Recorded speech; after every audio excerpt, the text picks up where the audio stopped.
అదే ఉప్పు కారం ధనియాల పొడి అన్నిని. తర్వాత ఇందాక చూపించాను కదా మీకు ఆనియన్స్, ఆ ఆనియన్స్ కూడా వేసాను. ఇవి డ్రై ఆనియన్స్ అన్నట్టు బాగా డ్రైగా వేసుకోవాలి అవి. సో కొంచెం ఆయిల్ పోసాను.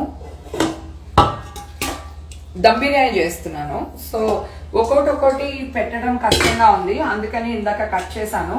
ఇప్పుడు ప్రాపర్గా చేసి మీకు వీడియో పోస్ట్ చేస్తాను, ఓకేనా.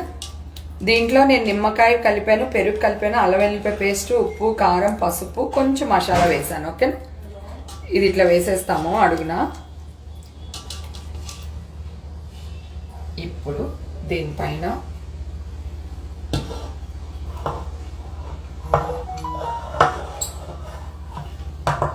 ఈ రైస్లో కొంచెం టమాటాలు, కొత్తిమీర, కరివేపాకు, పచ్చిమిరపకాయలు, కొంచెం గీ, కొంచెం అల్లం వెల్లుల్లిపాయ పేస్ట్ వేయాలి దీంట్లో, ఓకేనా. వాటర్లో వేసేస్తే అన్నం 3/4 బాయిల్ అయితే చాలు, ఎక్కువ అవ్వట్లేదు. మళ్ళీ ఇప్పుడు మళ్ళీ అవుతుంది కదా, అందుకన్నమాట. ఓకే, ఇప్పుడు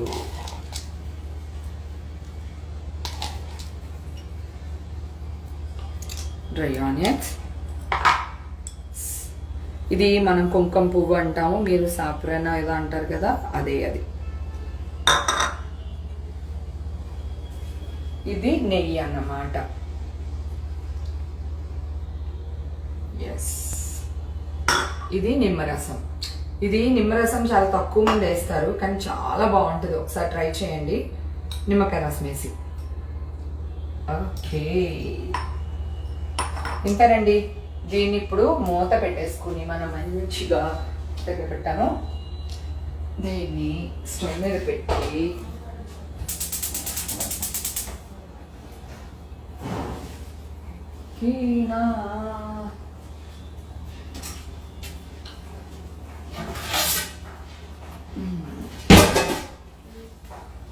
మూత వేసేసి ఇది దమ్ము పెట్టేసి ఒక 25 మినిట్స్ ఇట్లానే వదిలేయాలి. వదిలేస్తే అన్నం అట్లా చందమామలాగా అట్లా అట్లా వంగి వస్తుంది అనమాట. టేస్ట్ మరి నెక్స్ట్ లెవెల్లో ఉంటుంది, ఓకే.